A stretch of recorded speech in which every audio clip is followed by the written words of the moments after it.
Graças a Deus teve fim. Chegou ao fim o Campeonato Brasileiro de 2023. Muito tenso, longo pra caramba. Quase nos pregou uma peça e pregou o nosso querido rival, mas também deu a um outro rival mais uma glória. Esse Campeonato Brasileiro de 2023 vai ficar para a história por muitos motivos e muitos acontecimentos que rolaram durante esses 6 meses de futebol. Vamos falar um pouquinho sobre isso e projetar o Corinthians para 2024, agora com um pouco mais de certeza sobre onde nós vamos estar, né, Fiel? Vamos junto!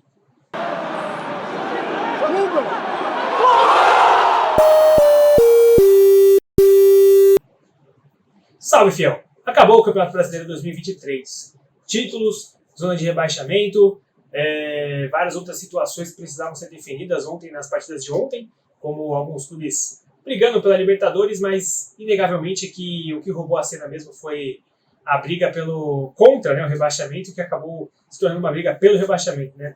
Santos, Bahia e Vasco fizeram muito esforço para cair e acabaram que levaram ao fim a queda do nosso rival praiano, lá da Baixada Santista.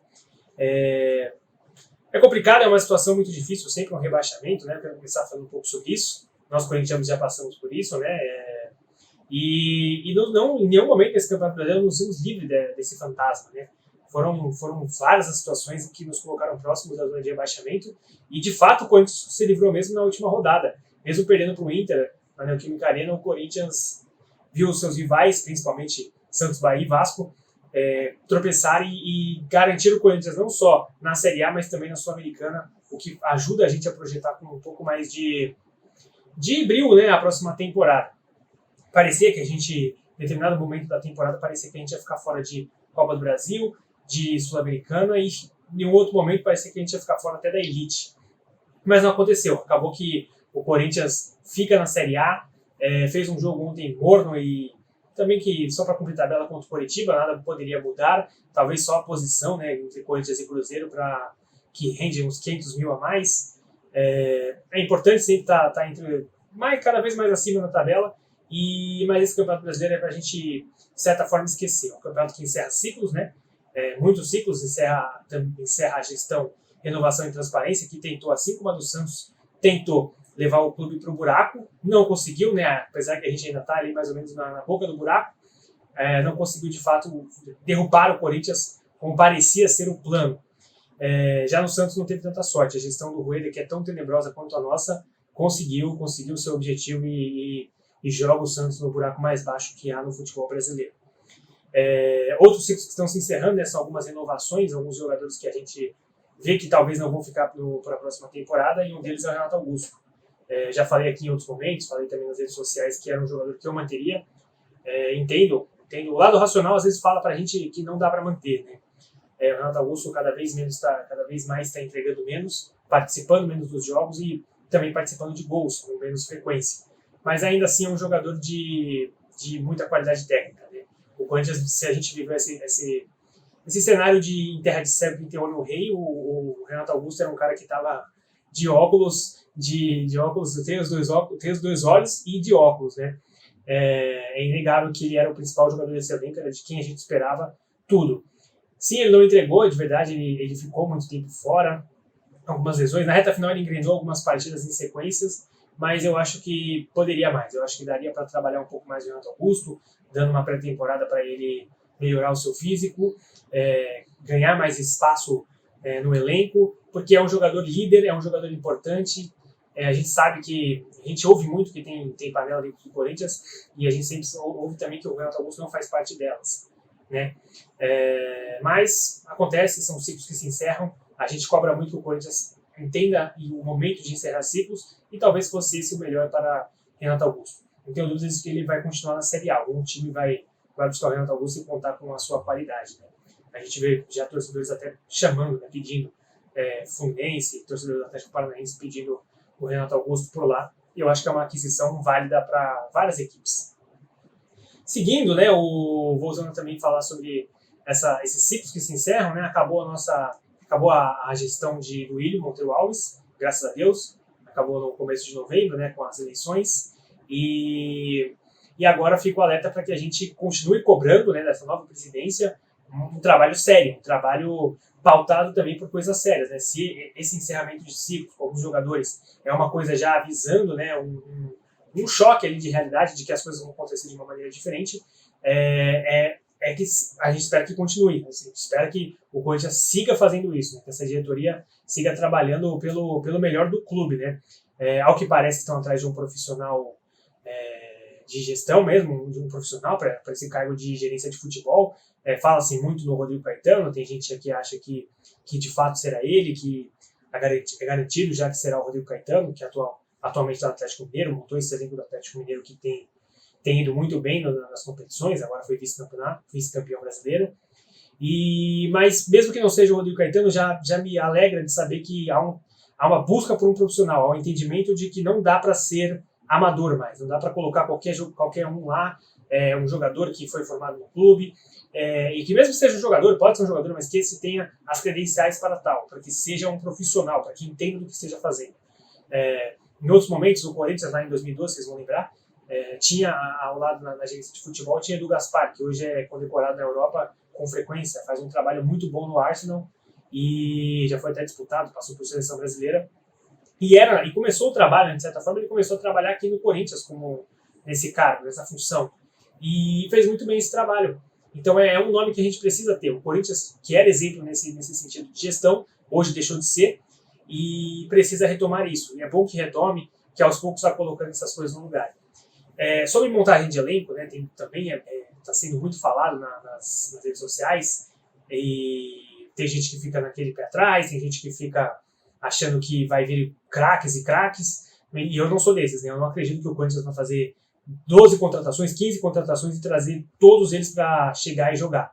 Jogadores de ponta, jogadores que hoje são titulares nas suas equipes. Eu não acredito porque o Corinthians não tem capacidade, o Corinthians não tem dinheiro para isso, né? O Corinthians não tem como chegar em qualquer clube e entregar um caminhão de dinheiro, sendo que ele não tem nenhuma moto para dar por algum desses jogadores. Fala-se de Maria, Gabigol, já ouvimos também jogadores que estão no Fortaleza, bem colocados no Fortaleza, jogador do Atlético Paranaense, e que são jogadores difíceis de tirar dos seus clubes, sem que o Corinthians faça um aporte, né, um aporte financeiro por eles. Matias Vinha é um caso também, né, falam muito do Matias Vinha, que seria um bom reforço, mas a pedida de 8 milhões de euros acho que é um entrave muito forte, o Corinthians não tem esse dinheiro hoje, então é só para a gente não se iludir com isso, né. Acho até que o Corinthians precisa, na verdade, abrir o olho e fazer uma gestão importante, mais uma vez eu bato na tecla da gestão, precisa trazer bons jogadores que cheguem para jogar, que estejam aptos a compor bem o elenco, independente se eles são jogadores do alto escalão do futebol ou se vêm de divisões inferiores. Eu acho que até nessas equipes que caíram, como o próprio Santos mesmo, Goiás, Atlético, Curitiba e América Mineiro, tem jogadores que são interessantes e que podem compor bem um elenco. É importante olhar para eles, é importante olhar para jogadores com o contrato se encerrando, porque o Corinthians precisa ser criativo no mercado, né?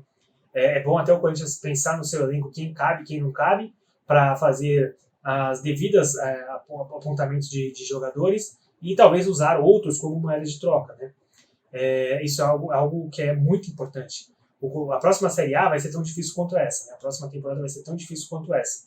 E se a gente espera, pelo menos, buscar alguma coisa em uma Copa, que é mais acessível, precisa que para o Brasileirão o elenco comporte, né, e aguente rodadas e rodadas com um time mais alternativo.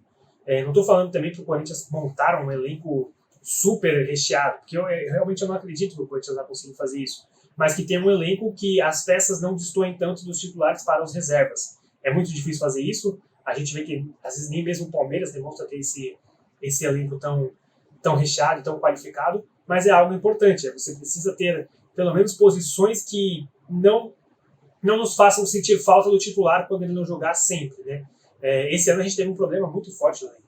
O Fábio Santos, que encerrou a carreira também agora, após o término do Campeonato Brasileiro, não foi bem na temporada toda, ele esteve mal, justamente pela sua idade, né? O Fábio Santos é um cara que a gente vê que se cuida, o problema dele não é físico, mas ele não conseguia entregar mais do que ele já entregou.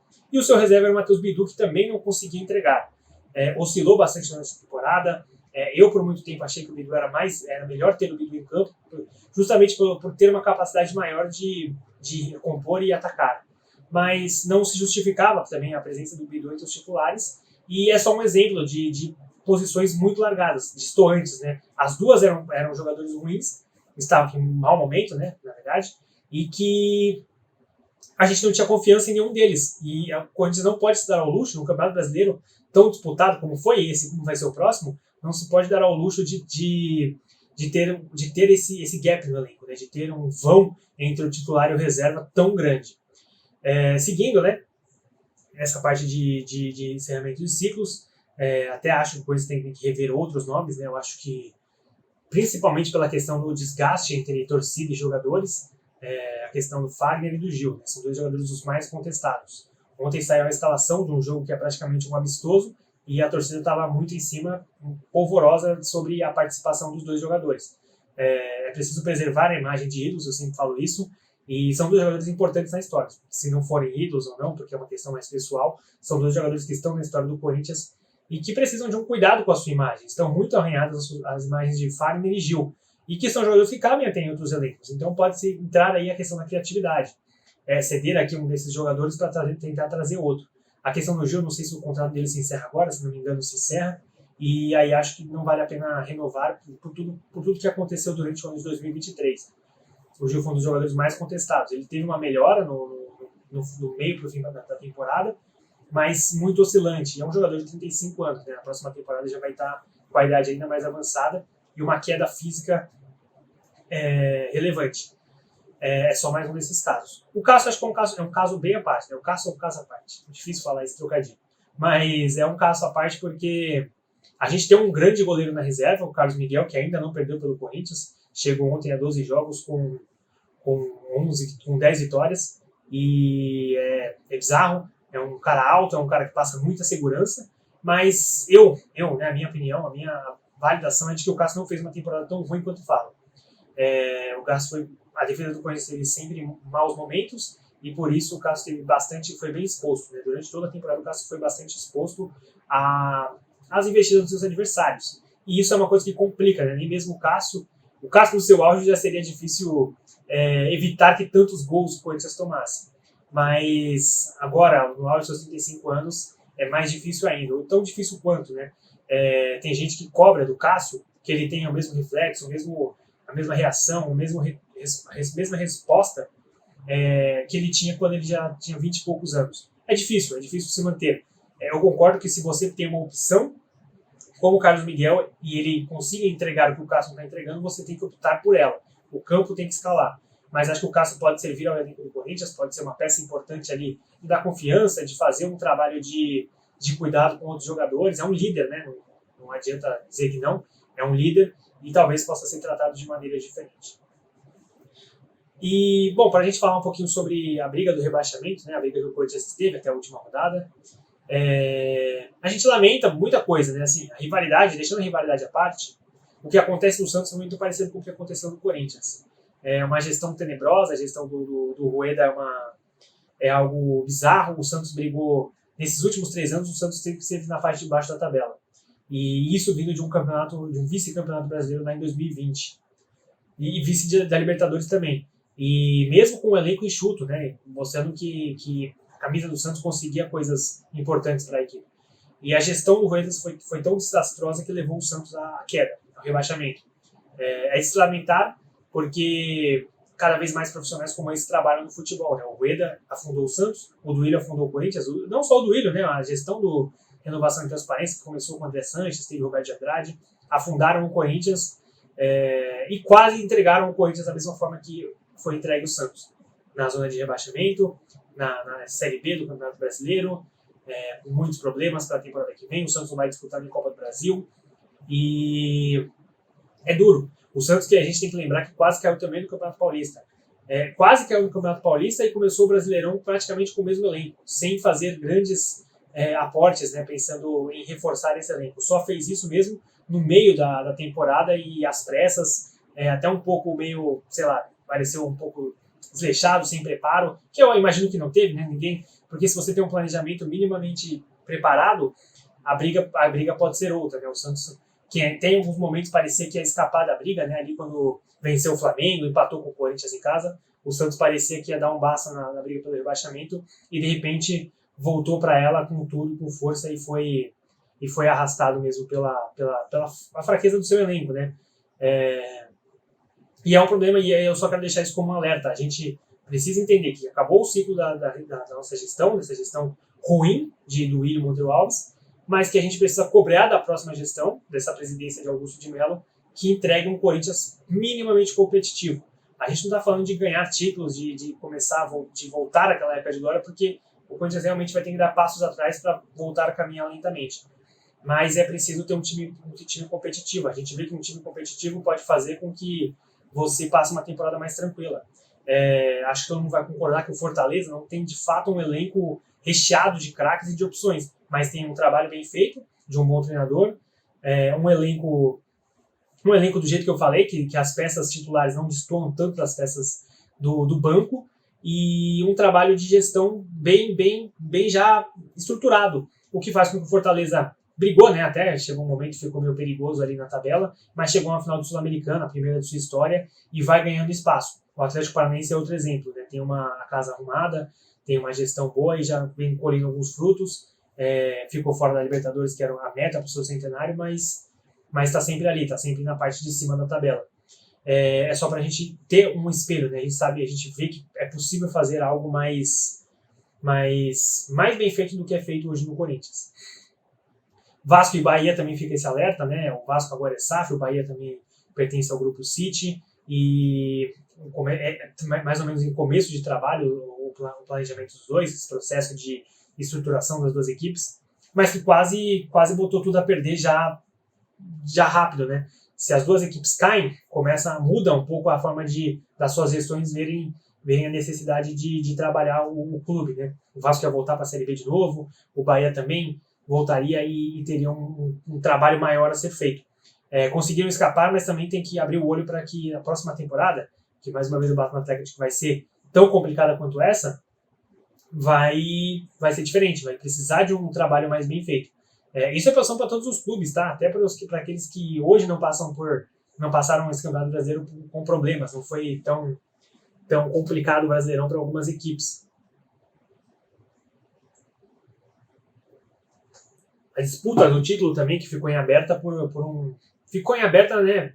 Foi aberta depois de um certo domínio do Botafogo, e quando ele perdeu ali a força, né? Quando todo mundo percebeu que o Botafogo perderia a força, a disputa ficou um pouco em aberta, e certamente alguns clubes como o Atlético Mineiro, o Grêmio e o próprio RB Bragantino vão lamentar pontos que eles deixaram pelo caminho em jogos que eram, de certa forma, acessíveis, né?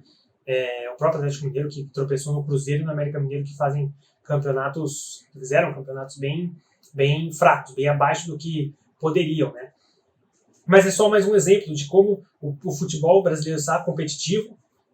Outra vez eu digo que não acho que está nivelado por baixo, eu acho que está num nível médio para bom, bem bacana, e só tende a melhorar, né, com os investimentos feitos, né? O Vitória tem um investimento bem diferente, aí, bem peculiar, né? Não sei nem se concluiu, acredito que esteja assim para ser concluído ainda, o investimento da Fatal Model, e que pode fazer com que essas equipes cheguem com uma nova cara para o futebol, né, para a próxima temporada, o que só vai dificultar ainda mais o trabalho de todas as outras equipes. Vai ser um campeonato competitivo, é competitivo para todo mundo.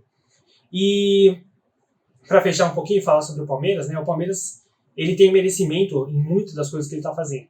É chato para a gente falar, como torcedor, como rival, é chato para a gente falar, mas o Palmeiras ele tem merecimento em muitas das coisas que ele tem feito. A casa do Palmeiras está arrumada, está em ordem, tem um planejamento bem claro, independente das coisas que aconteçam, dos jogadores que ele percam, eles sabem com quem eles vão trabalhar. Em determinado momento da temporada, o Palmeiras estava longe de todos os títulos. Estava longe, inclusive, do Campeonato Brasileiro. Quando o Botafogo abriu ali os seus 13 pontos, qualquer equipe poderia já ter esmorecido e entregado os pontos e ok, aconteceu. Mas a partir do momento em que o Botafogo, o time que está a ser batido, começa a demonstrar que não vai ter força para seguir, as outras voltam seus olhos para o campeonato e começam a correr atrás deles. Quem menos perdeu nesse período, nesse sentido, foi o Palmeiras, que tem que servir de exemplo na questão da gestão. E uma coisa que eu sempre falo, uma coisa que eu realmente acredito, a gente sente mais o sucesso do Palmeiras porque o Corinthians está num insucesso constante. Lá atrás, quando o Corinthians voltou da Série B em 2008 e conquistou tudo aquilo que conquistou, era para o Corinthians ser esse time, esse dominante do Campeonato Brasileiro. Mas por questão por culpa dessa gestão aí de renovação de transparência, do André Sanches e do Willian, o Corinthians acabou ficando longe daquele time. Se você olhar para o Corinthians de hoje e comparar com aquele do começo de 2010 ali até 2017, quando conquistou seu último título, mas já tinha problemas, parecem clubes diferentes, né? Parecem equipes diferentes. O trabalho profissional que era feito lá hoje nem existe mais, não existe resquícios. O que existe mesmo são os jogadores que dali parece que nunca conseguiu se desvincular, que é uma questão que a gente volta a falar de encerrar os ciclos. E então isso, o meu lamento é esse. O meu lamento não é pelo Palmeiras estar levantando taças, é pelo Corinthians estar distante delas, distante inclusive da briga. O Corinthians, para mim, teve um ano fora da curva no passado, quando trouxe um treinador mais capacitado, né, do que o que vinha passando por aqui. Ele conseguiu ser minimamente competitivo e brigar por uma Copa do Brasil até a final. O Corinthians chegou também no Campeonato Brasileiro até a quinta posição, chegou até um certo momento de liderar e parecer que poderia conseguir algo mais. Mas foi um ano fora da curva, considerando esses últimos anos de gestão de Andrés e do Willian. O Corinthians sempre esteve longe da briga, né? Não parecia incomodar ninguém. E isso é o que mais machuca o torcedor. A gente não quer ver isso, a gente quer ver o time pelo menos brigando. Pode perder na final, pode perder na semifinal, mas tem que estar sempre brigando, tem que estar sempre entre as cabeças e entre os times a incomodarem os outros, né? Para que sempre que alguém olhar no retrovisor e falar, pô, o Corinthians está vindo ali, preciso abrir o olho, que é o que o Palmeiras faz agora. Mais uma vez, é chato para a gente falar, eu também não queria estar falando disso aqui, admitindo uma coisa dessa, mas é real, é verdade e precisa servir de algo para dar um senso de urgência para a nossa gestão, para a nossa diretoria. É importante porque a gente tenha um espelho uma coisa boa, uma coisa que seja referência para que funcione e impulsione as nossas conquistas, para que o Corinthians volte a ser uma equipe competitiva, de fato competitiva. É isso que eu penso. Acho que o Campeonato Brasileiro foi muito legal, foi muito gostoso, por mais que ele tenha sido longo, e parece que durou bastante. Ontem mesmo, quando bati ali 20 minutos do segundo tempo, naquele fervor entre o que estava o jogo do Santos, o jogo do Vasco, o jogo do Bahia, parecia que não ia acabar. Parecia que alguma coisa ainda estava para acontecer em todas as partidas. E, de fato, aconteceu. Né? Quem se deu pior nessa foi o Santos, que até entrou na rodada com a missão mais fácil, mas acabou saindo dela com a pior dos resultados. Só para dizer que o Campeonato Brasileiro foi gostoso, foi bacana. Eu espero que o próximo seja ainda melhor, seja ainda mais divertido, né? Volte a ter essa emoção e brigas até o final, né? Essas brigas até o final, né? Tanto de ganhar do título quanto da permanência foram que mantiveram o Campeonato Brasileiro bem animado. A gente via até outros perfis de outros países falando sobre isso. E aí, torcedor, você concorda comigo? O que você acha sobre esse Campeonato Brasileiro? O que você achou sobre tudo que rolou? O que você espera do Corinthians daqui pra frente? E também aí deixa, né, a sua zoação com o Santos, porque merece. Quando a gente caiu, ninguém teve dó. E também, se você gostar e se identificar com o conteúdo, peço para que você se inscreva no canal e veja os demais vídeos que eu já soltei por aí. Até o próximo vídeo. Vai, Corinthians!